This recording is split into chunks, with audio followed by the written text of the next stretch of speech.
Hola, soy Ali. Pero vacílense esto. Hoy estoy con John da Silva, Juan por acá por este lado, para hablar de algo que ocurrió hace 365 días atrás. El podcast eterno. Estamos en el mismo sitio, en un espacio un poco más allá de donde ocurrió. Pero más allá de que haya pasado un año, yo creo que es una hazaña memorable para la historia digital de lo que es Venezuela. Y creo que no hay espacio más oportuno para tener una conversación y además tomarnos el tiempo de compartir esas anécdotas que se produjeron ahí, porque más allá de intentar o romper un récord Guinness, creo que lo más importante es que hubo una muestra, un retrato de una Venezuela en una contemporaneidad súper interesante y que va a quedar para la historia. Vamos a hablar de esto, ¿vale? No, vale, pero ya empezaste con la barra arriba. Ahora como uno introduce, nosotros siempre, además para que sepas, Ali, en los más de los 500 y pico episodios que hemos grabado de Vacílate Esto, tanto en los largos como en los cortos, es primera vez que alguien que no sea John o yo abre diciendo Vacílate Esto. Oye, es verdad. Muchas gracias, muchas gracias. Lo cual lo merita además, porque sabes que se hace difícil. En la reflexión de lo que hicimos, obviamente nosotros de nuevo estamos dando la cara, pero hay un montón de gente que estuvo involucrada en ese proyecto. Es muy difícil que tú mismo digas lo que tú acabas de decir sobre un trabajo que tú hiciste. Es decir, que nosotros como individuos reflexionemos y dijimos, no, lo que nosotros hicimos fue hacer un hito de lo digital, del suceso que estaba en el 2022. Sería demasiado pretencioso desde la autocrítica, ¿no? Desde la autoevaluación. Por eso una vista exterior es como agradable y sorprendente, porque tú dices, wow, eso puede ser verdad. Entonces tú dices, wow, entonces le da una capa superior a lo que uno vivió hace un año, ¿no? De hecho, anecdóticamente, disculpe que te interrumpa, cuando estábamos conversando en la idea de cómo, o sea, qué hacer para de alguna manera celebrar este año de eso que vivimos con el podcast eterno, una de las cosas que reflexionamos con el equipo, y de hecho una vez tuve una conversación contigo, porque hace un año tú y yo no nos, por lo menos tú, nada, cero, nos conocimos el día que te sentaste. Sí, ese día que me senté ahí. Fuiste invitado al podcast y ese día nos conocimos, pero luego, bueno, hemos hecho proyectos juntos, hemos desarrollado cierto nivel de conexión, y en una conversación que tuve una vez contigo, tú hablabas del podcast eterno de una manera que yo decía, nosotros no lo vemos así, o sea, nosotros somos conscientes de lo que hicimos, pero probablemente en una dimensión, y tú ese día me lo narrabas de una manera que yo decía, y ayer conversando, y bueno, yo creo que Ali es la persona correcta como para que nos ayude a ver otras aristas que no estamos viendo. Increíble, de verdad. Muchísimas gracias, de verdad, por permitirme esto. Además, yo no soy como un entrevistador convencional, ni soy periodista, que es lo más bueno de todo esto. Entonces me van a perdonar la dislexia. Pero lo que sí es cierto es que hay una cosa que es cuando uno tiene como una mirada del outsider sobre ciertos procesos que ocurren, es distinto. Y además hay algo que esto le dice un panita a esta situación, que es la maldición del creativo. Como estamos confinados a esta necesidad de hacer algo, nuestros intereses y lo que nos mueve cuando nos montamos en esa vuelta son distintos incluso a lo que de pronto se produce, o tiene otros matices que capaz a veces uno no lo ve. Y en ese sentido, también para que quienes nos vean puedan entender un poco de qué va esta vuelta, es cierto, hace un año ustedes hicieron una hazaña que en términos técnicos para la Venezuela del 2022 era súper complejo, que era plantearse en el marco de la celebración de los 40 años de la conexión del internet, celebrarlo a través de hacer un podcast eterno, que realmente era una transmisión en streaming de forma continua durante 40 horas. Esto que comentas tiene como que un valor. Una cosa es grabar 40 horas. Y otra cosa es hacer radio 40 horas. Porque la estabilidad del satélite está. Bueno, satélite no, las ondas hercianas están garantizadas. Y otra cosa es hacer streaming sobre una transmisión de 40 horas. Entonces, cuando te pones ahí, hay una mezcla de grabación que ya implica un recurso técnico, porque uno piensa en una grabación de una pauta de un día y tú dices, bueno, vamos a grabar 2 horas, y más o menos suele ser 4 o 5 horas para grabar.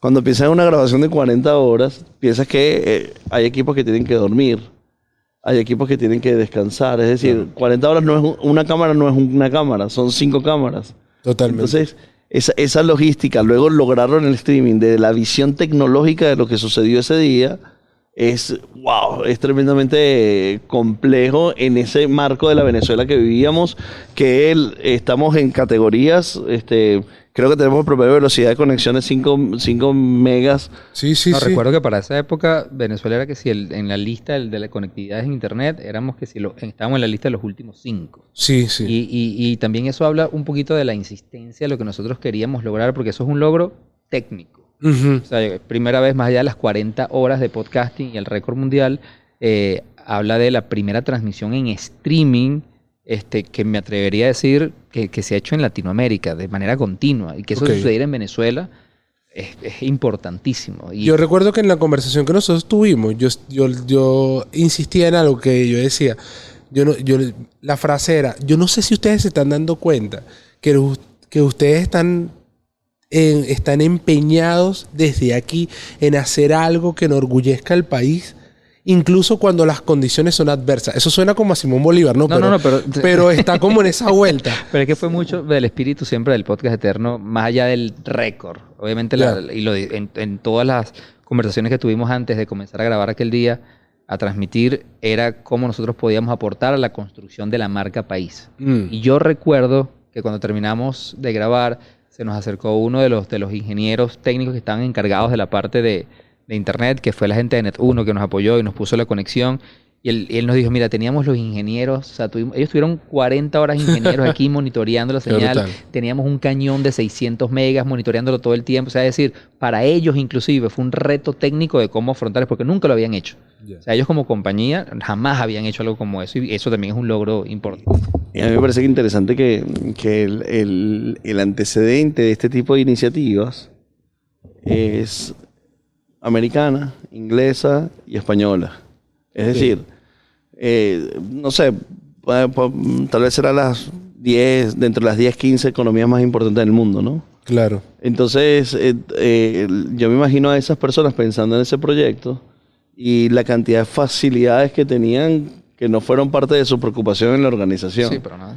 Pero es como que si, que la organización del Mundial o de las Olimpiadas no se la dieran a París ni a Tokio, sino se la dieran a Namibia, ¿no? Claro. Entonces, esa ambición de cómo vamos a hacer, porque es un tema de infraestructura y de capacidad, pero sí tenía esa ambición de decir, aquí estamos, pues, o sea, como lugar, como espacio, como país, como creadores, contra condiciones adversas, porque la creación de contenidos en Venezuela no es igual que crear contenidos en México, en Estados Unidos, por muchos factores, o sea, compañías tecnológicas que ofrecen. Es decir, tú estás en México y tú levantas el teléfono y hablas con Spotify y le puedes preguntar a Spotify, ¿cómo hago para esto? O hablas con YouTube, ¿cómo hago para esto? Tú estás en Venezuela y bueno, puedes hablar con alguien de México, pero no tienes el soporte. Hay unas trochas que tienes que cruzar. Hay unas trochas, hay unas trochas. Entonces, esas son complejidades que en el día a día nosotros las manejamos y tal, pero que lo hace más difícil, claramente, ¿no? Claro, ahí yo le iba a hacer una pregunta, porque si bien es cierto que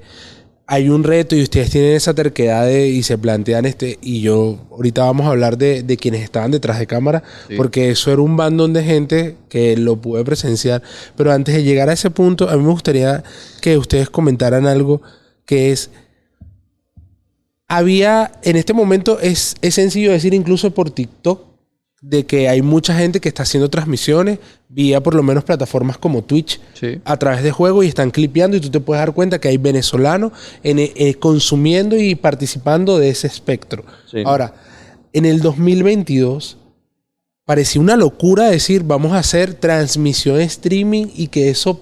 ¿Cómo ustedes evalúan entonces a los venezolanos y la relación con lo digital y las plataformas de consumo? Yo creo que para ese momento toca usar dos términos, streamear y clipear.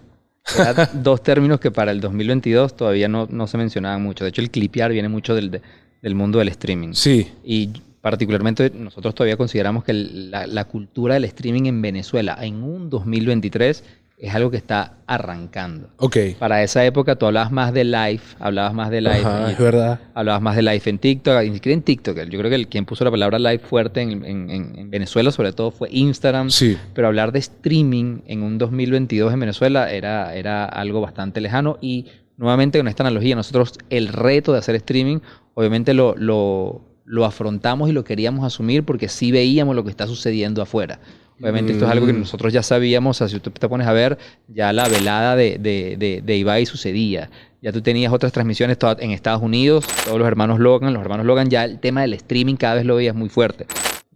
Yo no soy para nada creador de Twitch, pero ya uno empezaba a consumir Twitch de una manera para lograrlo entender. Yeah. Entonces, hablar de streaming en un 2022 para mí era otro reto técnico porque no había algo realmente consolidado y creo que todavía está en construcción, sobre todo en el mundo del streaming. Yo creo que eso hay que poner un antecedente, que nosotros veníamos de pandemia.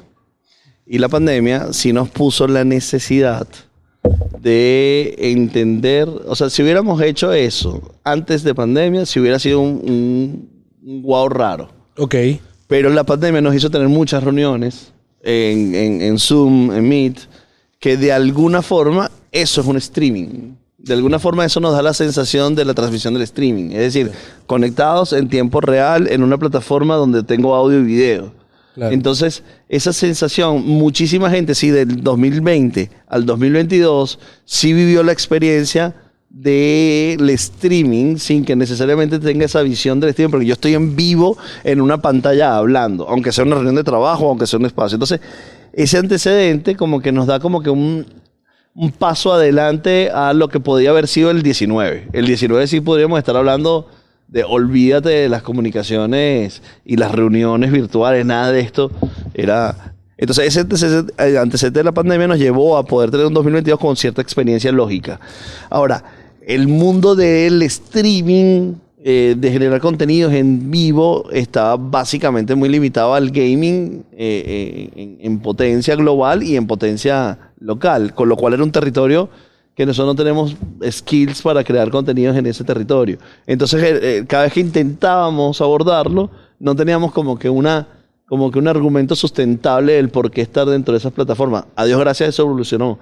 El tiempo de los live también, que nos presentó Instagram, en su momento, los live siempre fue como algo muy raro, ¿no? Sigue siendo raro. Sigue siendo raro, porque esa idea de tu teléfono bloquearlo 10, 20 minutos para ver algo, no, yo en mi teléfono necesito 70 cosas en un minuto. Claro. Entonces, yo creo que ese contexto sí marcó como que esa transformación, pero no nos agarró tan naif en el tema del streaming por el tema de lo que pasó en la pandemia. Pero yo sí le pongo a esa capa porque obviamente la pandemia, obviamente una conversación por Zoom, es decir, esa conversación remota, de acuerdo que te da esa naturalidad, pero cuando hablas de streaming, o sea, por ejemplo, yo recuerdo que el pana Yantel, ¿no?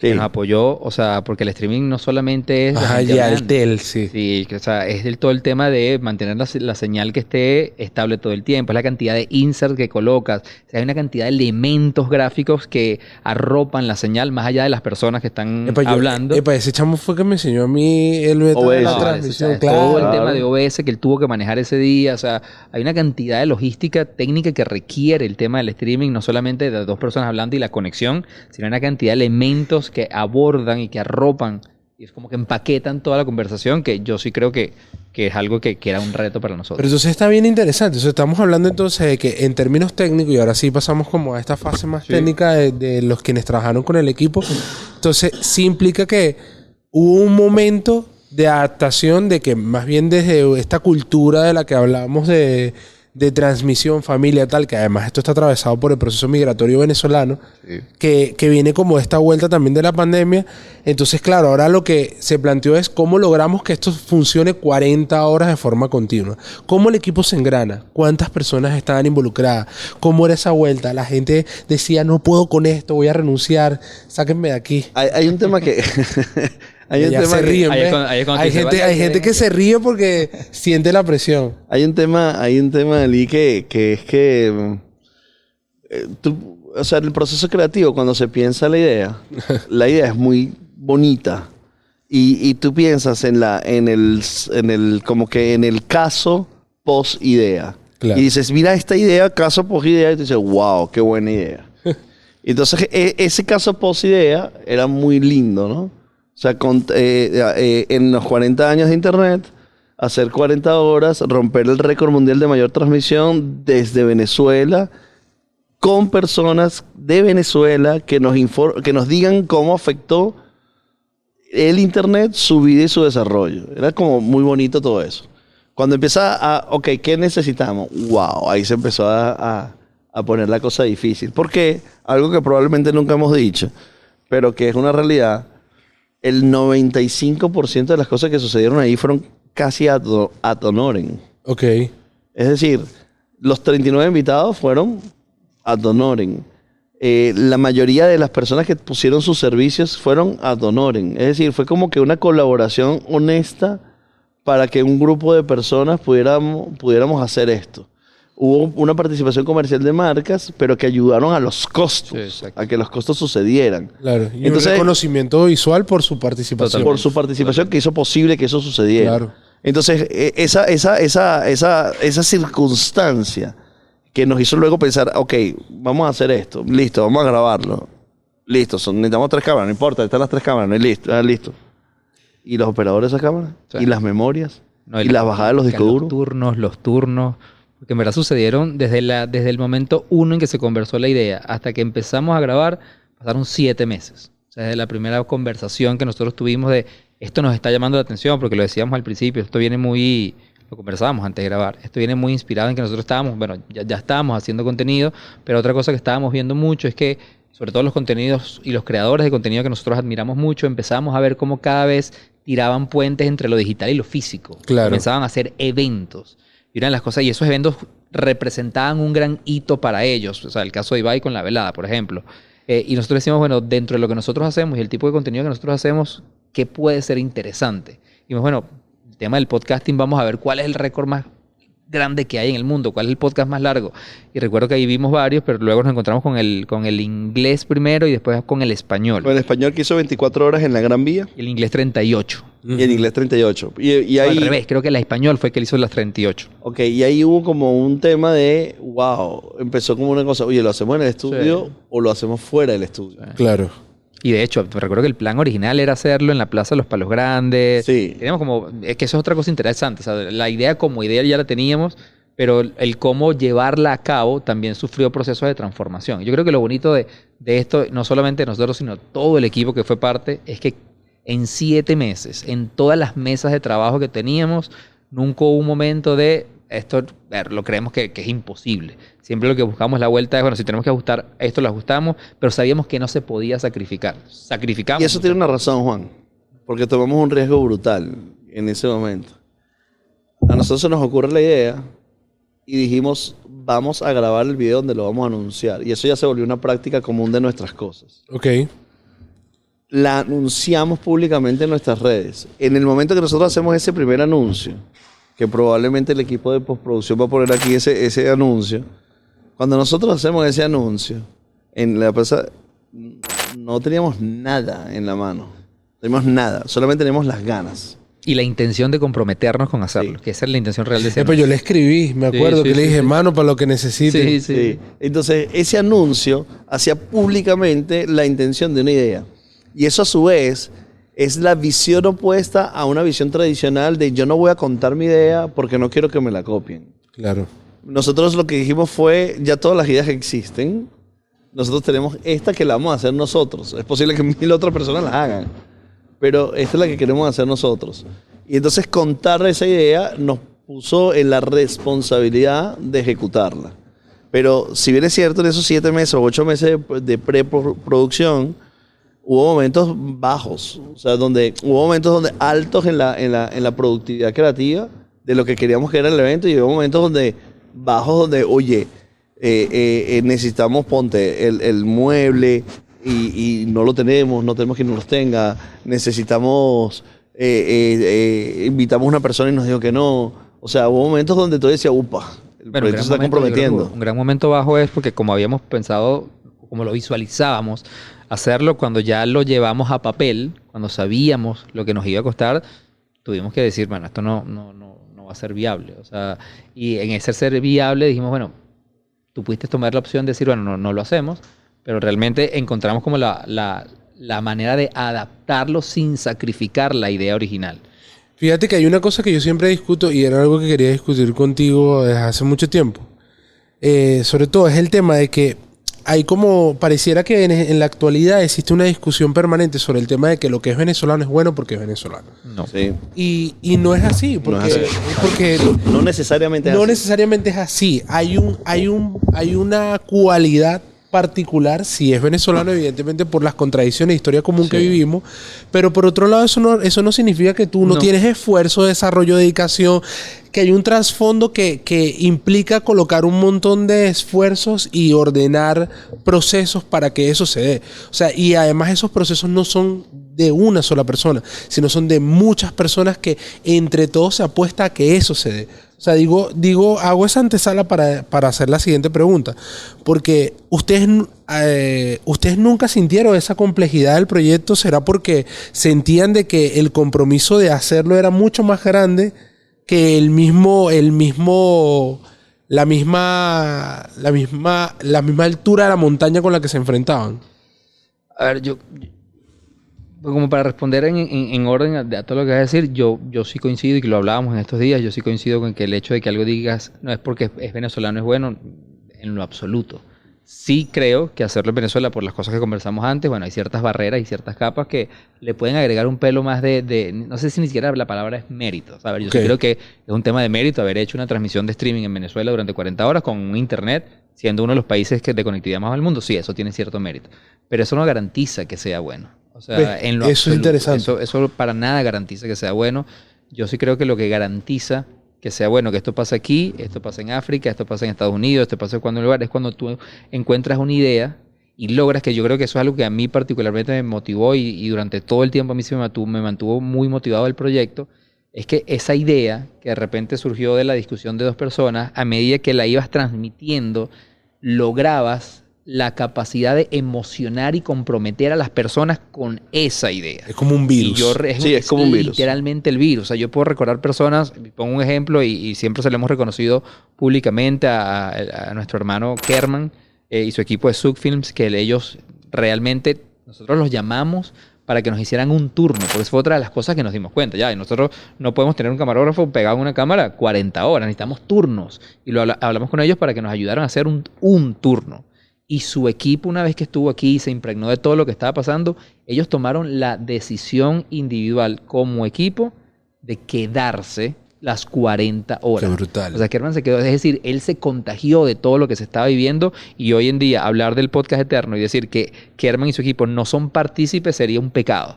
Entonces yo creo que tiene más que ver con eso, con la cantidad, con la capacidad de impregnar con una buena idea un equipo, porque de eso se tratan las buenas ideas. No son posibles de una sola persona, sino realmente cuando un equipo colabora y se entusiasma con el proyecto. Y luego dos retos ahí adicionales, que era que el contenido fuera realmente interesante. Porque uno puede plantear hacer 40 horas y estar hablando tonterías en la hora 16 a la 22. Claro. Nuestra intención, independientemente luego del resultado, era que cada momento de ese podcast tuviera relevancia para alguna persona sobre lo que allí se está diciendo. Y lo que tratábamos claramente era que ese contenido tuviera mucho sustento. Obviamente había mayor o menor motivación en cada uno de esos contenidos, dependiendo de lo involucrado que estás con la idea o no. Pero la idea era que cada persona pudiera tener un ámbito y ampliar el espectro de ese ámbito. Es decir, poder conversar de e-games, pero poder conversar de moda, poder conversar de turismo, poder conversar con narrativas sociales, o sea, poder conversar de diferentes ángulos para que esas 40 horas fueran ricas. Desde el periodismo hasta la visión de una Valentina Quintero que se volcó a construir contenidos digitales desde el turismo, una persona que tiene muchísimos años haciendo otro. Ella es el bioejemplo de algo que es transmedia. Totalmente. Es transmedia, claramente. Totalmente. Ella es un ser transmedia. Exactamente. Sí. Y yo justamente en función de eso, y me voy a saltar algo que después vamos a volver, porque hay que conversar sobre el tema de lo que implica para ustedes 40 horas estar sentados, pero me gustaría que ondáramos sobre ese tema, porque fíjate, desde afuera, como outsider, viéndolo desde lejos, una de las cosas que me pareció burda e interesante cuando yo vi como todo el proyecto, porque además yo lo seguí desde el minuto cero, era que para mí era un retrato donde habían elementos que eran desconocidos para mí sobre quienes hacían contenido digital o visiones, porque también no solamente habían creadores de contenido, también había visiones que estaban colocadas ahí. Sí. Entonces, pero me parecía burda e interesante el ángulo que se tomó para decir, desde aquí voy a ver Venezuela. O sea, porque para ver Venezuela, que es una cosa bastante diversa, el ángulo que tú tomas, tú puedes tomar un punto de referencia y en base a eso hacer un análisis. Pero ustedes hicieron un análisis desde un espectro digital y a través de incluso marcas, que era una frase que se repetía, era marcas que construyen país. Sí. La pregunta es, ¿cómo llegan a ese criterio y cuál fue el reto para hacer esa curaduría? A ver, el tema de marca que construye país siempre ha sido creo que una filosofía que nosotros tratamos de tener en todo lo que hacemos. Okay. No solamente tenía que ver con el podcast Eterno, tiene que ver con lo que nosotros hacemos en el día a día desde nuestra parte profesional. Y esa curaduría realmente, y siendo muy honestos, obviamente en todos esos meses que nosotros estuvimos, es falso que nosotros teníamos bien marcado un espectro de 40 personas que queríamos tener. Para nosotros conllevó inclusive comenzar a investigar quiénes son las personas que no son las que yo sigo necesariamente, quiénes son personas que están realmente haciendo cosas en internet que no están en mi radar, porque nos suele suceder. Y una de mis grandes sorpresas, y eso sí lo dije varias veces, inclusive durante el podcast y post podcast Eterno, es que una de las cosas a mí más gratificantes fue literalmente eso. A medida que yo me sentaba e iban pasando las horas, me pasó contigo, porque yo había visto 2, 3 videos tuyos, y yo de hecho me había dicho, pégale los ojos de pana, mira lo que está haciendo, que después de haberme sentado contigo y varias personas, yo dije, uno necesita como romper esa burbuja algorítmica. O sea, necesito conocer más y qué interesante realmente lo que está sucediendo en Venezuela y cosas lo que están pasando. Yo, por ejemplo, tengo mis 2 hermanos, viven fuera del país desde hace muchos años y ellos estuvieron conectados bastante tiempo. Y yo recuerdo que mi hermano me decía después, al día siguiente, me decía, una de las cosas que más me llamó la atención es que no tenía ni idea de que este tipo de cosas en el ámbito de la moda, en el ámbito del periodismo, en el ámbito de la creación de contenidos. Yo, por ejemplo, mi hermana siempre recuerda la conversación que tuvimos con Leonardo Padrón. O sea, y ella decía, o sea, yo no tenía ni idea de todo lo que está pasando, que aunque él está fuera, todo el impacto que él ha tenido, o sea, esa cantidad de burbujas y que se rompieron y a mí personalmente me permitieron conocer y ampliar el ámbito de las cosas que están pasando en el país, fue algo que yo más disfruté de la experiencia. Sí hubo en algún punto más cercano a la fecha, donde ya empezamos a tener la necesidad de aterrizar cosas, donde Juan sobre todo decía, oye, necesitamos conectar esto con un punto común en la conversación. Y claramente nosotros, bueno, la tecnología está involucrada en la mayoría de las cosas que hacemos, ¿no? Y la conversación que hacemos también está muy involucrada con la tecnología. Entonces eso como que claramente tenemos como claro la visión de la tecnología, pero no teníamos cerrado totalmente el camino y fue cuando se dieron como 2 conversaciones paralelas en ese momento que dijimos, oye, vamos a hablar con estas personas y entender cómo el Internet les afecta por una razón, porque el Internet tiene relación con todas estas personas y los afectó. O sea, una Marisabel Párraga en el periodismo que ha tenido que, de hacer periodismo tradicional, a ser la responsable líder de la digitalización de Unión Radio, por ejemplo. Valentina Quintero, o sea, o personas que son nativamente propias digitales, que son gente que crean contenidos. Y eso sucedió gracias a algo que sucedió en el ejército americano, la necesidad de comunicaciones con ARPANET, y estaban pasando los 40 años de ese momento. Entonces ahí como que se cerró el ciclo, donde se nos hizo fácil conectar el approach de los perfiles de invitados que queríamos y de qué abordar con esos invitados, porque cada uno de los invitados, que eran 39, tenía un guión. Es decir, tenía un guión por donde nosotros queríamos abordar la conversación. Entonces eso significa que algo que a mí me parece maravilloso que dijo Sumito Esteves en algún momento, en un contenido que le vi, que él decía, el gran problema de los venezolanos es que somos improvisados. Creemos que en la improvisación y en la cháchara venezolana resolvemos todo. Entonces nos paramos en una conferencia sin haber preparado lo que queremos decir. Y eso era algo que nosotros no queríamos que nos pasara. Que llegáramos a una conversación con alguien y en el minuto 22 no tener ni idea de qué conversar con esa persona. Entonces preparamos lo suficiente, tanto el discurso conceptual como los verticales individuales de cada uno de ellos, para no tener ningún espacio de improvisación en 40 horas. De hecho me atrevo a decir, porque había como una especie ya de método.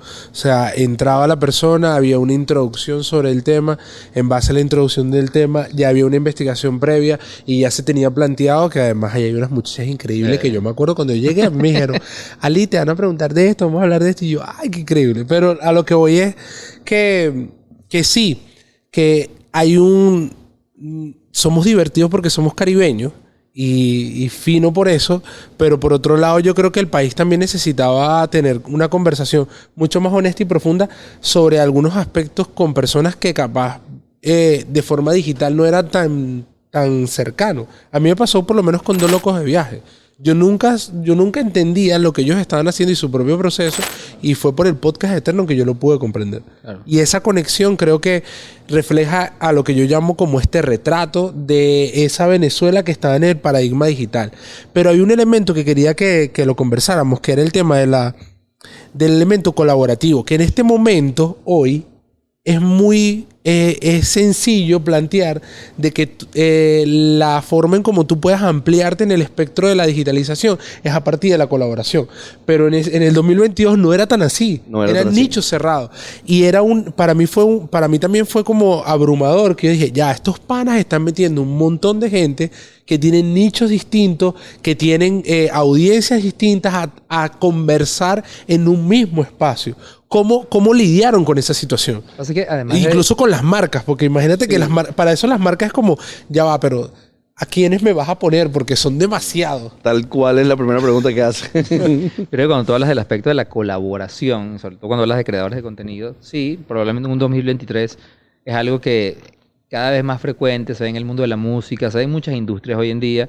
En un 2022 también estaba presente, pero yo voy a rescatar algo de la colaboración particular que nosotros vivimos y lo voy a conectar con la idea que decía antes. Yo creo que fue una colaboración que fue, le voy a agregar la misma palabra, viral. Es decir, la gente quiso colaborar no por un interés monetario, no por un interés de aparecer, sino por el interés real de ser partícipe por algo que sabías que iba a marcar un hito, porque era algo...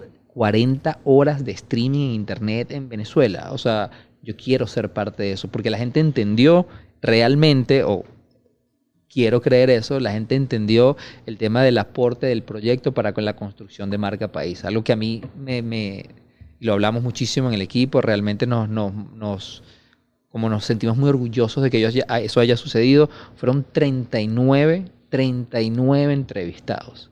Y ese compromiso que tuvo la gente de que ni uno llegó tarde. O sea, a nivel de producción, y producción lo puede decir, o sea, obviamente desde la parte de producción tú puedes decir, no, nosotros estábamos esperando que, bueno, ¿cuál es el plan A, plan B, plan C? Tú veías los invitados, inclusive los que estaban llamados a las 2 de la mañana, a las 4 de la mañana, a las 6 de la mañana, o sea, estaban... Fran Monroy estaba convocado a las 3 de la mañana. Y de una hora antes. O sea, ¿cómo se llama? Isa también, Isa Bermúdez. Isa estaba convocada a las 6 de la mañana. Entonces, esa colaboración... O sea, fue muy, muy, muy honesta, muy real, y desde un lado muy cómo le aporto y cómo realmente me comprometo con este proyecto. Porque hay muchos tipos de colaboraciones. Pero esta colaboración, yo puedo decirte que todas las personas que participaron realmente fueron comprometidas con el proyecto, y por eso decimos que el récord si bien nosotros estuvimos sentados 40 horas en el mueble, el récord es todo el mundo fue parte del récord. El titular que nosotros buscábamos, en realidad, era... Venezuela rompe el récord de mayor transmisión de un podcast continuo, porque el titular que nosotros habíamos leído era un inglés, no importa si se llamaba Darwin o Alfred, un español. Entonces esa idea de Venezuela rompe el récord de algo tecnológico, internet con streaming conectado, porque es como que no parece que pudiera estar en la misma frase. No pareciera estar en la misma frase. Y eso era como que Venezuela fuera parte del récord. Y yo creo que esa vibra la pudimos transmitir. Y yo voy a permitirme agarrar una nota de este cuadernito. Este cuadernito lo teníamos en ese día, hace un año, para que las personas invitadas nos dejáramos un mensaje. Voy a leer el de Pili, por ejemplo. El de Pili dice, queridos, existen muchas maneras de hacer historia, ustedes lo están haciendo sabroso, retando el status quo. Y esta frase me parece clave, retar el status quo, porque tú dices claramente, mira, es que lo hemos vivido en la experiencia profesional, que dice, mira, ¿qué pasa si nos vamos a tal lado y hacemos un streaming? Nah, aquí en Venezuela no se puede hacer streaming. La respuesta es rápida. Sí. Atreviéndose, diciéndose sí cuando muchos dijeron que no, más que apreciada por permitirme ser parte de esta maravillosa locura. Ser parte. O sea, ella sabe, como la mayoría de las personas que estuvieron, que no fue que vinieron a que nosotros hiciéramos algo, sino que ellos eran parte de algo que estaba presente. Nos da bendiciones y se despide. Entonces, increíble. Aquí hay miles de expresiones de esas, donde el feeling y el sentimiento es realmente ese. Gracias por haberme hecho parte del podcast eterno. Entonces es la comunión de la colaboración, que claramente sin la colaboración hubiera sido imposible. Vale la pena decir que de hecho hoy aquí estamos gracias a la colaboración de Decodivo, que nos permitió estar en estos espacios, que nos marca una evolución a un año. Háblame. Un año luz. Vale. Pelado, vale. Aquí, con esta belleza de decoraciones, y es colaboración de nuevo. Claro. Ahora pero fíjate esto, porque cuando uno ve esta situación, yo recuerdo que para mí el mayor impacto que tuvo como este fenómeno colaborativo, sobre todo era para una audiencia de venezolanos que fuera del país, yo siento que estaban desconectados como de fenómenos que estaban ocurriendo aquí adentro y que fue como una oportunidad. O sea, hay algo que me pareció muy interesante, era que no solo era la transmisión streaming, o sea, técnicamente estaba también toda la vuelta de cortar cada entrevista, que esa entrevista estuviera por separado, y además de eso había una serie de comentarios donde la gente participaba, porque entonces no solamente estamos hablando de quien se sentó aquí, sino que también quien estuvo viendo la transmisión participó de forma directa, donde sus palabras quedaban en pantalla y generaban interacción con ustedes. Les quería preguntar, para ustedes con el fenómeno migratorio venezolano, ¿cómo lo sienten? ¿Cómo sienten que el impacto del podcast tuvo un... Me encanta abordarlo, porque nosotros sentimos dos cosas en la realidad actual, digital. Sentimos que hay como olas de migración que tienen 15, 10, 5, 2 años fuera del país. Y las personas que tienen 10 años que se fueron del país siguen percibiendo el país como hace 10 años. Claro. Y sus comentarios del país siguen siendo de un país que hace 10 años, que las personas que estamos dentro del país no lo entendemos. Porque no me hables de problemas de luz, que probablemente por eso te fuiste, lamentablemente, cuando efectivamente hay una situación, pero eso no es realmente nuestro diarismo, por ejemplo. O no me hagas chistes sobre eso, porque eso ya no está. O sea, hay como una actualización de Venezuela que vivimos los venezolanos que no se vive al venezolano que se fue. Claro. Entonces eso genera como una disociación de la Venezuela que yo percibo a la Venezuela que realmente existe. Y eso genera, y eso lo vemos en día a día en los comentarios, por ejemplo, gente que en los comentarios, los posts y tal, pero en el podcast eterno pudimos como hacer una muestra de la Venezuela que estaba sucediendo. Que, por ejemplo, Juan Carlos hacía referencia a sus hermanos que tienen muchos años que se fueron, y ahí pudieron ver una Venezuela que está sucediendo, que está desarrollándose. Es una Venezuela viva, cambiante, que no tiene nada que ver a la dentro de 2 años, probablemente dentro de 2 años no va a tener nada que ver a la Venezuela que estamos hablando ahorita. Entonces, eso nos pareció poderoso porque además nos ayudó a involucrar a la gente que sea venezolana que no estaba en Venezuela en el podcast eterno. Eso es Leonardo Padrón, por ejemplo, desde Miami. Danny Ocean también. O sea, gente que son venezolanos, que son parte de nuestro país, que son parte de este proyecto, pero que físicamente no están en el país, y esa inclusión era necesaria para nosotros. Y yo creo que tú tienes una reflexión muy buena, y ese día recuerdo que hiciste una reflexión muy buena, que es cómo nos contamos, cómo nos entendemos con el proceso migratorio venezolano, que es un proceso migratorio que es casi el 30% de la población, o el 20% de la población. Entonces, para nosotros era muy necesario la inclusión de esa visión exterior, y darle al exterior la visión interna de la Venezuela que estamos viviendo. Y esa inclusión sucedió desde el invitado, y te lo comentaba también antes de grabar también, y sucedió mucho de la parte del espectador. O sea, yo, por ejemplo, recuerdo mucho cuando estábamos hablando contigo, y eso lo pueden ver porque como literalmente está todo documentado y está todavía en YouTube, tú puedes ver el chat, cómo fueron los comentarios en tiempo real, y había mucha gente de lo que tú decías y manifestabas de la ciudad que la gente no entendía. Y eso les llamaba la atención. Pero todavía sigue pasando. Totalmente. Que no te entienden. Y el momento, claro. Totalmente. A mí me pasa muchas veces con Alico dice palabras que yo no entiendo. No. Y pasó también en el momento, en la hora 38 y en la hora 40, lo que yo disfruto mucho es leer los comentarios de ese momento. Porque son personas que realmente, hay muchas personas de esas que estaban afuera y la conexión. O sea, yo siempre como digo que quiero creer que el proyecto sirvió, así sea de un granito, para construir un puente de reconexión con el país. Te lo dije en el caso de mi hermano. Mi hermano vino ahorita hace un mes a Venezuela después de 10 años sin pisarlo. Qué brutal. Y él dice que esto es cuento literal de él, que él y yo se reunieron, ellos viven en Chile. Estaba él con su esposa y todos sus amigos venezolanos viendo el final, y el momento de cierre fue como llorar un 31 de diciembre.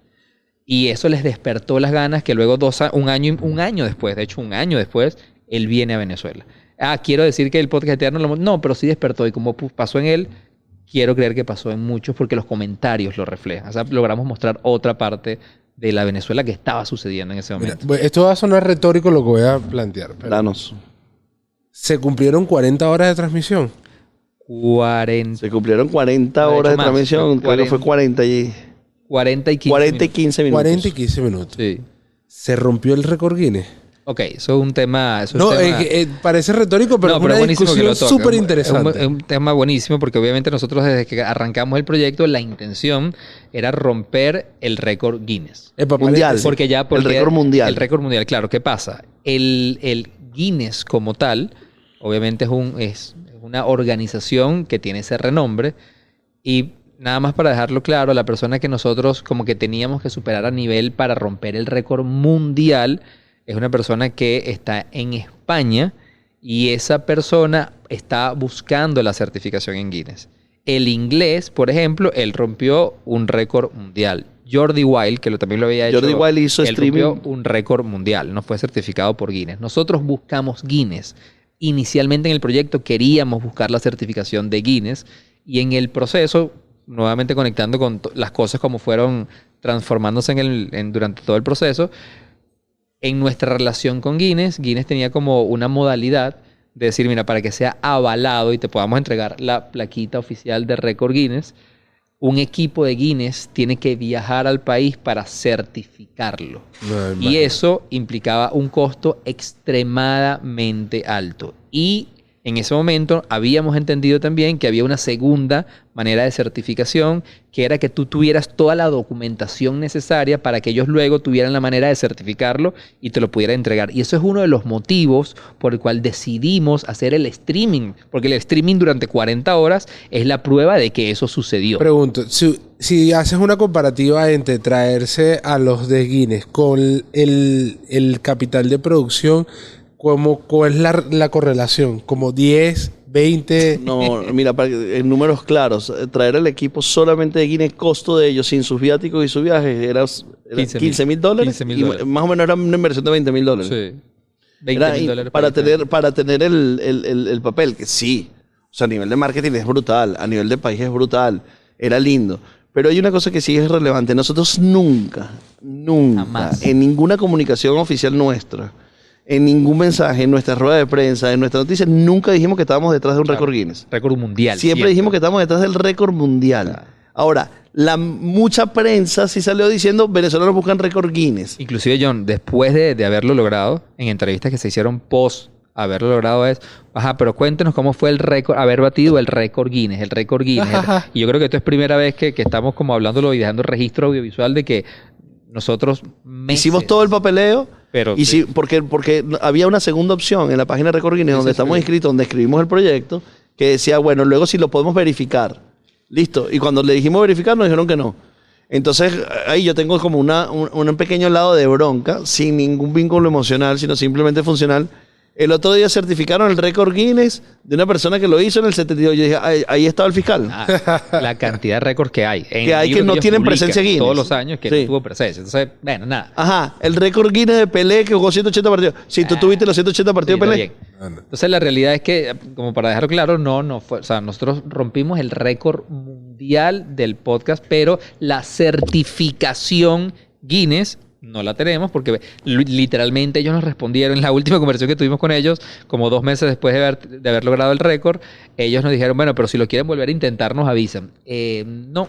Eso no va a pasar. No, porque ya nosotros rompimos nuestros corazones. Sí. No va a pasar. Y de todos los venezolanos, no. Y sabes que en algún momento pensamos en el equipo interno hacer una campaña de firmas y de internet y social, un movimiento social. Nos íbamos a poner venezolano. Para decirle a Guinness, mire señores, esto está aquí, esto pasó, esto está demostrado, esto existe. No lo descarto. Está en YouTube.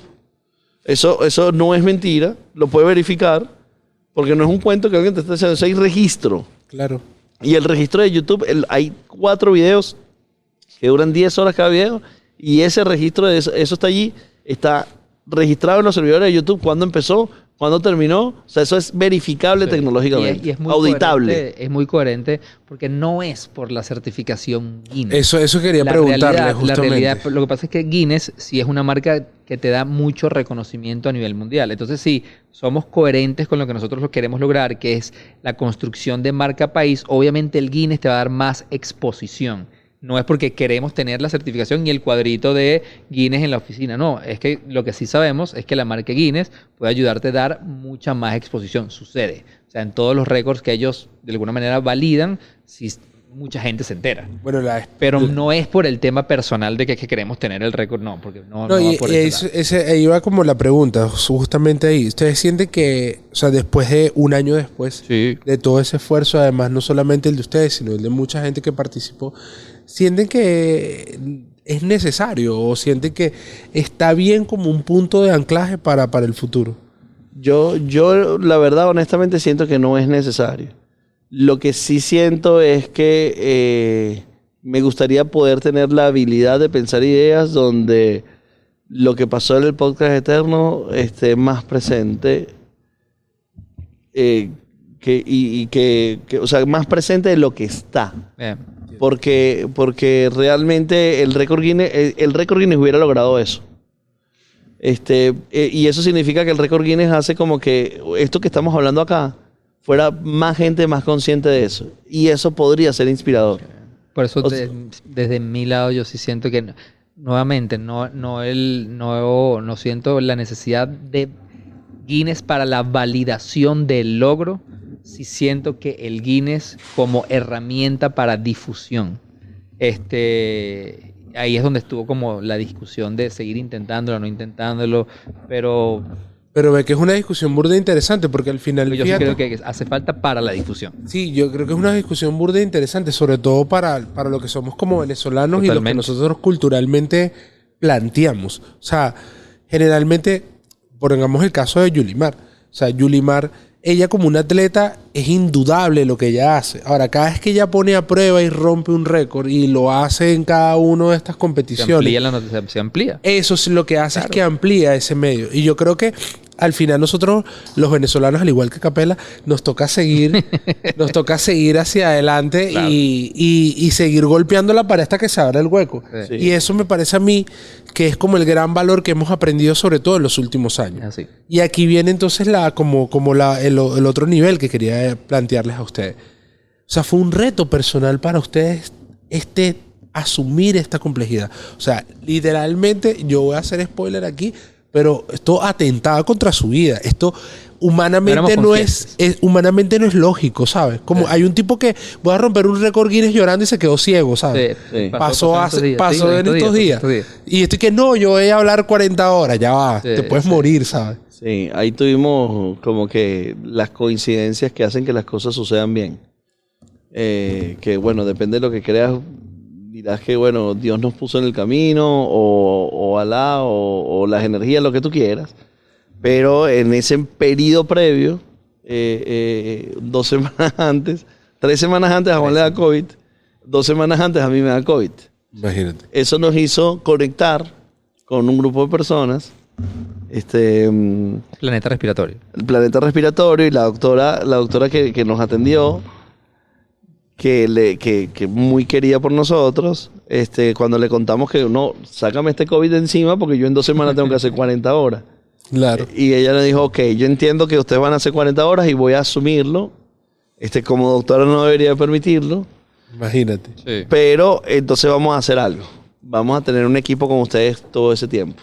Y de hecho es importante destacar ese punto, que en toda nuestra planificación, Nunca. creo que nosotros cubrimos todos los aspectos, guiones, invitados, técnicos, pero la parte médica nunca estuvo contemplada, porque bueno, en verdad no, 40 horas que nos puede pasar. Y realmente cuando sucede esto que John de COVID y empezamos a escuchar y empezamos a contar lo que queremos hacer, yo recuerdo más anécdotas muy personales que a mí la doctora me decía, mira, lo que ustedes van a hacer no es cualquier cosa. Porque yo como médico te puedo decir que en nuestra carrera de formación, cuando tú haces pasantías, uno pasa 30, 35 horas en las guardias. Y yo te puedo contar anécdotas, y de hecho esta siempre la comento, y además me pasó. Ella me decía, yo te puedo dar con evidencia lo que al cerebro le pasa después de 30 horas sin dormir. Y además te lo puedo decir porque yo lo viví cuando hacía guardia. Y una de las cosas que decía es que después de que tú pasas la hora 30, 35, dice, puede que comiences a alucinar. Las alucinaciones son probables. Wow. Y a mí me pasó, y este cuento lo he echado internamente muchas veces, pero nunca abiertamente para el público. A mí me pasó que en la hora 38, o sea, de la 37 para la 38, que es cuando tuvimos a Valentina, o sea, eso fue para mí uno de los momentos donde yo físicamente peor me sentía. Literalmente estabas a minutos de romper el récord y es donde más presión sentías.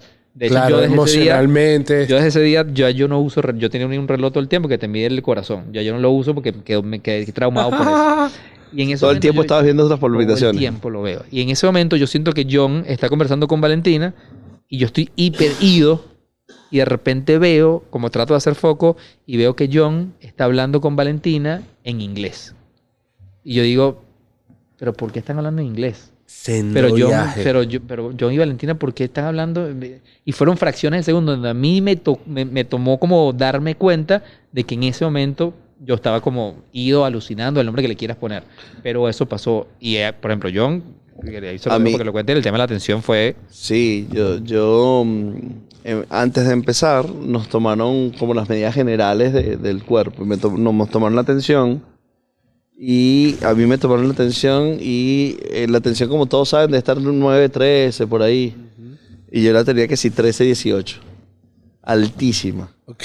Esa fue la primera hora, ¿no? Entonces, este equipo lanzó puso en la locación como una especie de laboratorito improvisado donde había tensiómetros, donde había Una pequeña clínica, ¿verdad?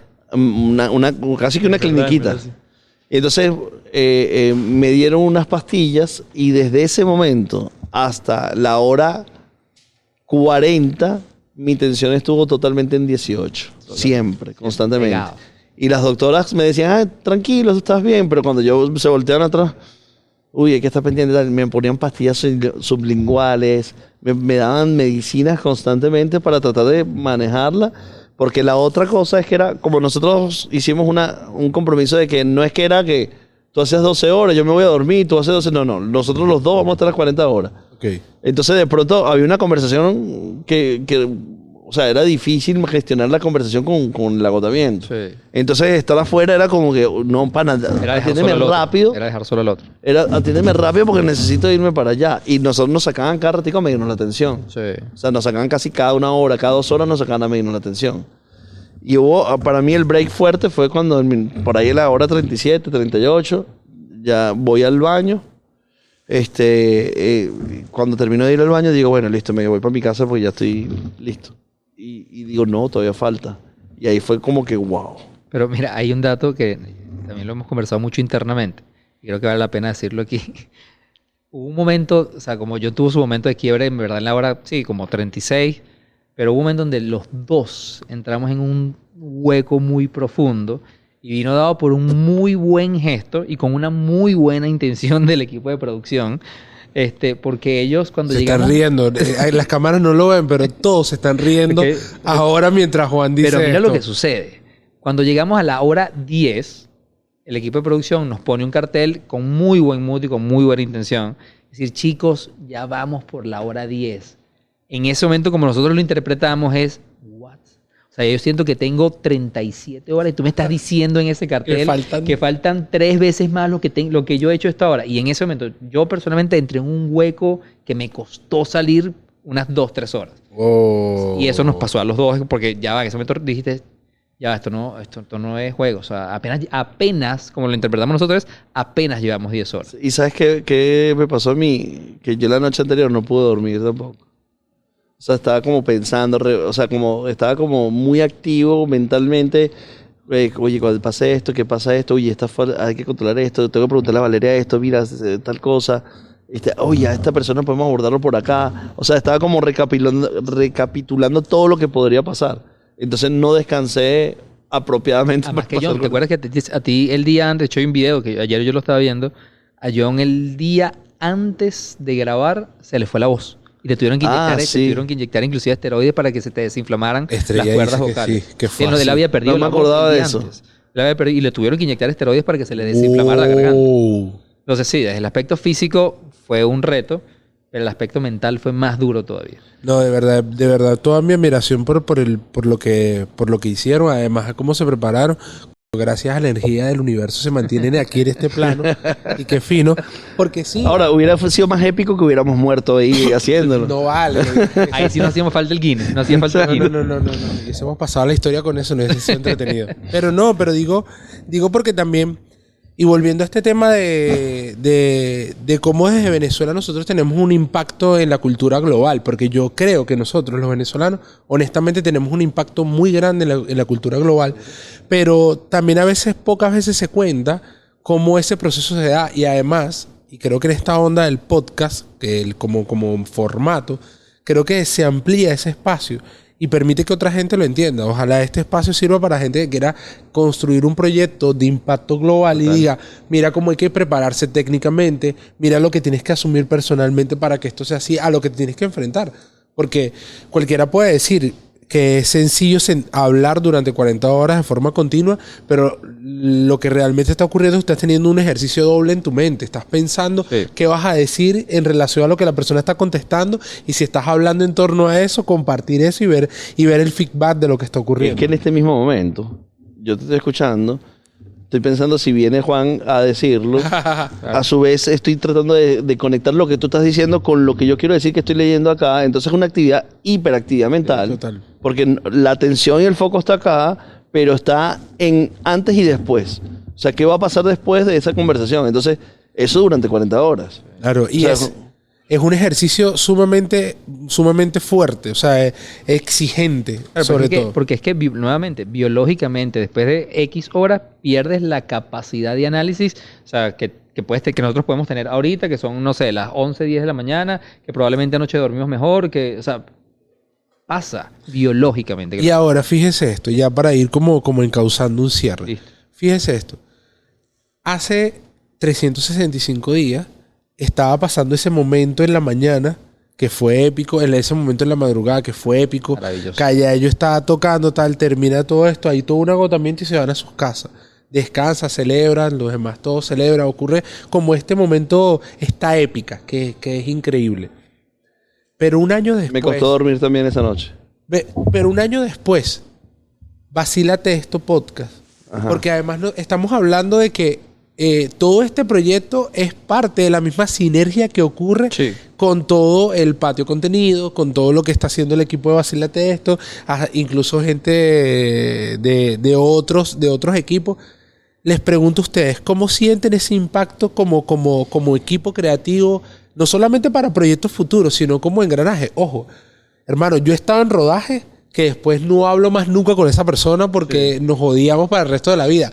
Chambearon 40 horas. De forma continua. ¿Cómo se mantienen juntos y cómo nutre eso un proyecto como el que ustedes están haciendo? A ver, yo creo que... Perdón.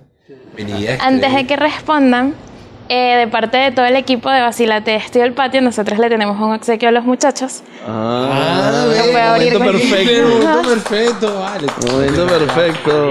Vale. Eso más o menos ya responde un poco. Y en verdad estaría cool que lo leyeran, pues. Ok. Me lo vas a dar a mí, yo lo voy a romper así, pero en la desesperación. Sí, se ha lanzado una. Ok.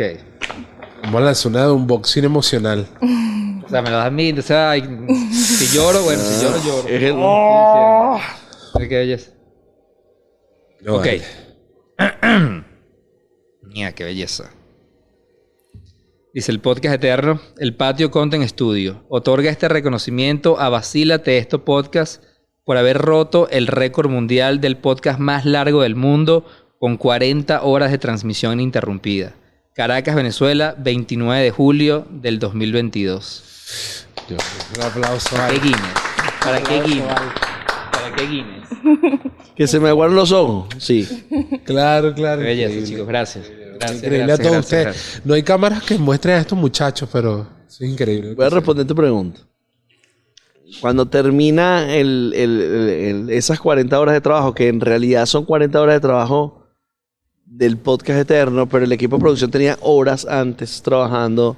O sea, no empezó, la transmisión empezó a las 8 de la mañana, pero cada uno de ellos se despertó a las 5 de la mañana para llegar a la locación, para tener el set grabado. La noche anterior nos habíamos acostado a las 12 de la noche preparando el set. Es decir, no son 40 horas, son Sí, exactamente. un bando más.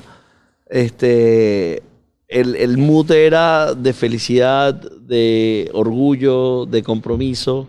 Y al día siguiente, y los días siguientes, la sensación era, queremos hacer cosas así. Claro.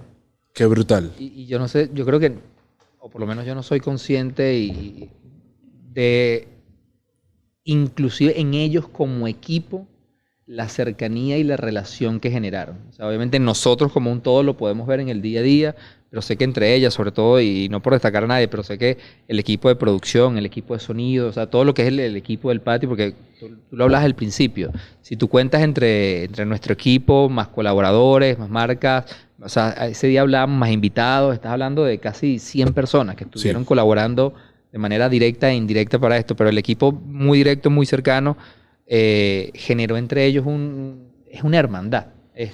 Juan, pero el 100% de ese equipo está aquí. Todo. Está Sí, María, está absolutamente Caupo, todo. está Valeria, está Darwin, está Majo, está Gabriel, está Estrella, que fueron todos ellos el 100% de ese equipo. O sea, no siguen aquí haciendo Vacílate aquí, Esto, siguen- y se incorpora siguen- Carles, se incorpora Oriana, porque bueno, el proyecto crece y necesita como mayor refuerzo. Pero ese mismo equipo ese día está aquí Sigue hoy aquí, haciendo este capítulo. sigue Qué increíble. comprometido, y yo creo que es eso. O sea, en cada cosa que inventamos, porque es algo que nos caracteriza, que necesitamos estar inventando cosas todo el tiempo, es increíble como, no quiero decir que antes no, pero después del podcast eterno es, ok, ¿y ahora qué viene? ¿Y ahora qué viene? ¿Y ahora qué viene? Porque de alguna manera como equipo te dices, ok, yo puedo con todo. Claro. Sabes que esto es una apreciación muy personal. Yo siento que ustedes marcaron también un hito de forma circunstancial en un tema de la comunicación, sobre todo para las marcas en Venezuela, que fue el hito de pasar de un modelo comunicacional aspiracional a un modelo comunicacional mucho más conectado, sincretizado, auténtico, mucho más cercano con lo que está viviendo la gente. O sea, digo sobre todo porque esta faceta de la digitalización está mostrando de que la influencia se da sobre aquellos que de forma real viven su vida y experiencias. Y yo siento que el podcast eterno, de alguna forma, este retrato que se hizo digitalmente, tenía unos elementos que eran increíbles que no los permitía la televisión. O sea, podías hablar de forma suelta sobre cualquier tema, podías hacerlo en la cadencia, en la manera en cómo se daba ahí, que no te lo permite la televisión. La televisión es mucho más acartonada. Entonces, siento que hubo como un hito, y les pregunto a ustedes, sobre todo porque trabajan sobre el tema de marca y siguen trabajando como en ese ámbito, además con el proyecto de Vacílate Esto, que está nominado a los premios Pexi, que aprovechen a votar porque es importante. Activos. Que además toca burda de elementos de la venezolanidad. Sí. Mi pregunta es, ¿ustedes sienten que hay un cambio que en la forma en cómo ahora se comunica en Venezuela? A nivel de marcas, Sí, tendría que serte honesto. sí. Es muy difícil englobarlo, ¿no? Pero creo que la pandemia obligó a muchas marcas a hacerlo diferente. Entonces, si tú me preguntas el segundo año de la pandemia, el primer año de la pandemia, había muchas marcas intentando cosas bastante diferentes. Post pandemia creo que retrocedimos. Ok. Post pandemia creo que retrocedimos a buscar los espacios tradicionales donde el ecosistema de marketing nacional se siente más agradado. Y también la necesidad de salir a la calle. Es decir, después de 2 años metidos en casa, las marcas como que quieren estar presentes en experiencias. Y esas experiencias y esa comunicación se parecen más a lo que se hacía antes que a lo que se necesita hacer ahora. Sigue siendo muy difícil para los creadores y para los proyectos nuevos conseguir confianza de los anunciantes y de las marcas. Sigue siendo muy difícil que una marca entienda una forma de comunicar más allá de la exposición explícita comercial. Yo creo que todavía nos queda mucho camino. Ahí yo que lo hablo desde global, ahora yo te lo hablo como desde la marca Vacílate Esto. Una de las cosas que nosotros siempre decimos, y bueno, y que yo creo mucho también desde el nivel personal, es que cuando tú haces algo honesto, la honestidad se siente. Cuando algo no es honesto, tú sabes que esas intenciones no son reales. Y yo creo que no solamente, sobre todo las marcas que nos acompañaron en ese proceso del podcast eterno, son marcas que sintieron la honestidad de lo que se estaba buscando. Y hoy en día, a Vacílate Esto como marca, cuando vamos a presentar, por ejemplo, ahorita un proyecto que estamos construyendo, que es el proyecto del primer torneo de pelotica de goma, que tiene una intención obviamente de entretenimiento, de show y todo lo que, pero detrás también hay una intención desde nuestro punto de vista de rescatar un deporte que está en peligro de extinción como lo es la pelotica de goma. Cuando te acercas al anunciante como marca, como Vacílate Esto, que ya construyó un proyecto del podcast eterno que tenía como fin construir marca país, este próximo proyecto también es coherente con la misma visión. Entonces, esa credibilidad y esa honestidad te da como una apertura más a tener un interés de participar con nosotros. Y coinciden cosas. O sea, ese proyecto es un proyecto en streaming, es un proyecto donde convive lo digital con lo analógico. Que involucra la colaboración de muchos donde está la colaboración con creadores. Entonces, es decir, eso como que te va construyendo las credenciales que una marca necesita para entender y arriesgar el proyecto. A mí la sensación que me da, por ejemplo, es que durante el podcast eterno alguna marca dice, uy, debimos haber estado ahí. Pero cuando antes le contábamos el proyecto te decían, o sea, le falta todavía entender, por ejemplo, como ves proyectos que nacen en Europa y en Estados Unidos que en el momento 1 ya hay 10 marcas involucradas, porque entienden lo que va a pasar en el impacto social de eso, ¿no? Es decir, pendiente de pelotica de goma, las marcas que están viendo esto se tienen que meter en pelotica de goma. Yo tengo aquí que el equipo de producción nos dio como datitos de lo que ha pasado desde ese momento, que no lo podemos atribuir al podcast eterno, porque nosotros creemos que la única forma, o sea, normalmente tú puedes hacer diferentes análisis de por qué X proyecto es exitoso o no. Y hay varias razones en por qué, o sea, por ejemplo, contenidos como el de La Divasa son exitosos, o contenidos como el de Dos Locos de Viajes son exitosos, que son diferentes, o a lo mejor como, no sé, como otros proyectos. Y todos tienen como una característica, pero hay una sola característica común entre todos ellos, que es la constancia. Y claramente estos resultados que te voy a dar acá tienen que ver con la constancia más que con el podcast eterno. El podcast eterno construyó una milla más. Pero, ¿qué pasa? ¿Cuál es la diferencia de Vacílate Esto en el momento que hicimos el podcast eterno a Vacílate Esto hoy día, un año después?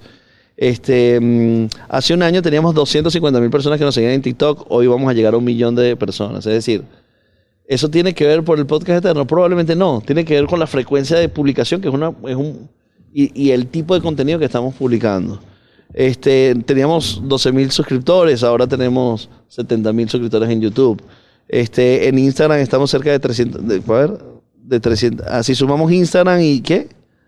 Y no sé qué más. Instagram está sobre los 100 y pico mil. Ajá, son 300,000 suscriptores, pero más allá de esto, somos el primer podcast que llegó a la televisión nacional abierta. Y esto lo decimos con un poquito de nada de pretensión, porque es raro. Normalmente los proyectos digitales no pretenden ir a los medios tradicionales. No. Es como un retroceso, más bien, desde la percepción. Pero nosotros lo que sentimos es una especie de necesidad de hacer un aikido. Es cómo posiblemente desde adentro se puede tener esa narrativa que tú decías en la televisión es muy acartonada. El podcast que nosotros estamos teniendo en Televen es exactamente el mismo podcast que sale en nuestro canal. Nada. Este episodio, tal cual, exactamente el mismo. Entonces es como la posibilidad de hacer un aikido dentro de un canal de televisión nacional abierta, de que entienda que hay una posibilidad de nuevos lenguajes, nuevas formas de contenido, que no necesitan la presentación, la despedida, sino que es cómo se puede conversar. Ahora, tiene que funcionar, que eso es diferente. Pero la sensación que nosotros tenemos después de eso es que le estamos llegando a una gran cantidad de personas que le dicen, oye, yo los veo y nos gusta, que nosotros no creíamos nunca que eso iba a pasar. Que ese es el número de los que John comentaba. Creo que es el número que a nosotros todavía inclusive nos cuesta asimilar. En los últimos 4 o 5 meses empezamos como a profundizar en los números y promedio Vacílate Esto en su ecosistema. Puede estar llegando cerca de entre los 9 y los 11 millones de personas. Entonces ya ese es un número que tú dices, ¿verdad? A nosotros mismos nos cuesta creer ese número, pero lo más bonito de todo eso es que lo ves en la calle. Lo ves en la calle cuando la gente se te acerca con muchísimo cariño para de alguna manera validar lo que están haciendo. Ahorita con el tema de las nominaciones que lo nombraste de los premios Pepsi, la cantidad de respuestas de cariño y apoyo han sido, que yo creo que es mucho lo que hace que valga la pena, ¿no? Sí, hay algo que es fundamental, que yo también siento que hay como un vacío narrativo para el venezolano, que en este momento más el espectador, el consumidor, el televidente, o sea, el que está frente a la pantalla, donde se quiere sentir identificado desde una narrativa propia para ellos. O sea, a mí me pasa, por lo menos, me pareció burda e interesante, por lo menos el fenómeno que ocurrió con Teresa Carreño. Sí. O sea, la cantidad de reproducciones que eso tuvo, eso habla de eso habla de muchas de cosas. Reproducciones, pero luego que llegaba en todos los grupos de WhatsApp de todos los condominios del edificio. Y por otro lado, cuando tú miras qué fenómeno es eso, tienes Teresa Carreño y puedes analizar lo que pasó con Cancerbero, entonces también empiezas a darte cuenta de que hay unos paradigmas comunicacionales que en este momento se están rompiendo. Y yo siento que requieren esfuerzos, espacios como estos, para que se abran esas discusiones, porque no necesariamente están dadas de forma tan visible. O sea, y no está mal, ojo, cuando digo esto, porque es nuestra contemporaneidad, Sí, pero es lo que está ocurriendo. Pero eso tiene complejidad, Ali, porque claramente las personas tienen intereses diferentes y hay temas que le interesan más. Y cuando tú estás focalizado sobre un tema de interés, es mucho más probable generar sinergias y empatías. Totalmente. Es decir, si tú estás hablando todo el tiempo de Teresa Carreño y entonces luego le metes a Sucre y le metes a Bolívar, ya empiezas a empatizar con un grupo de personas que le interesan estas cosas. Pero luego a esa persona que le metiste a Teresa Carreño le metiste a Capela. Claro, Y después le metiste Mario Bros. claro. Y después le metiste Barbie. Y después le metiste Pokémon. Y después le metes el mango gigante de Cojedes. Entonces tú dices, ya va, ¿cómo va a generar esto interés en este grupo de personas y no rechazo? Tiene complejidad. Y luego tiene complejidad de entender de que en nuestro ecosistema hay gente de Venezuela, pero por ejemplo en YouTube nuestra comunidad más grande es mexicana. Es decir, entonces ¿cómo haces transversal esa narrativa? ¿Cómo haces transversal la selección de temas que pueden ser, o cómo sacrificas que le diga, mira, a este grupo de personas no le va a interesar este tema, pero lo sacrificas? ¿Cómo eres consciente de esa construcción? Entonces, eso requiere complejidad, riesgo e ignorancia. Sí, sobre todo hay un tema de riesgo, porque una cosa es lo que uno pretende y dibuja, y luego, como todo producto digital, luego es como la gente lo interpreta. Claro. Porque, por ejemplo, a mí, yo siempre digo, yo no me gustaría para nada que nos etiqueten como personas que pretenden enseñar a alguien. No. De hecho, nosotros nos categorizamos como en el tema de fun educating. Sí, hay un tema de educación, pero que sea divertido, pero es más de dar a conocer cosas que probablemente no sabías desde otro punto de vista, pero no que nosotros somos lo que sabemos y te queremos imponer, queremos educarte. Pero lo que sí nos sucede con cierta frecuencia es que hay personas, recuerdo hace poco estaba en Margarita y estaba en una call, y la persona se voltea y dice, es que yo he aprendido con ustedes más de los 5 años que tengo en la universidad. Y tú dices, no es nuestra intención, o sea, en verdad para nada. Y además la responsabilidad que eso significa. Conlleva una responsabilidad absurda. Porque a veces que nosotros hacemos abordajes de cosas que están no basadas en la verdad. Exactamente. Claro. Que también ha sido un tema Sí, en la claro. evolución del producto, donde tú dices, bueno, ok, esto que vamos a decir, le tenemos que poner la etiqueta, es que es una teoría, o sea, tú no lo asuman como una verdad. Claro, porque ahorita la gente asume que, bueno, ya no existe Vale TV, ahora Vale TV va a ser y mi Instagram, y eso es un beta que es muy complejo, pues, sobre todo para las generaciones más jóvenes. Entonces es que yo quiero como evocar 2 momentos emocionales. Ok. Muy poderosos. O sea, bueno, obviamente este cuaderno que lo conservamos. O sea, por ejemplo, aquí estoy viendo momentos que dice... en este momento van 23 muchachos. ¿Ali firmó? ¿Ah? ¿Ali firmó? Claro. Ah, bueno.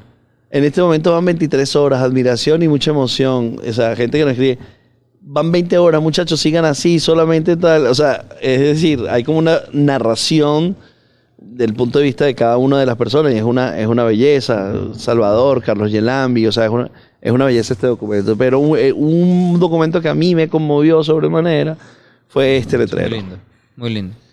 Eso se ve ahí, Gabriel.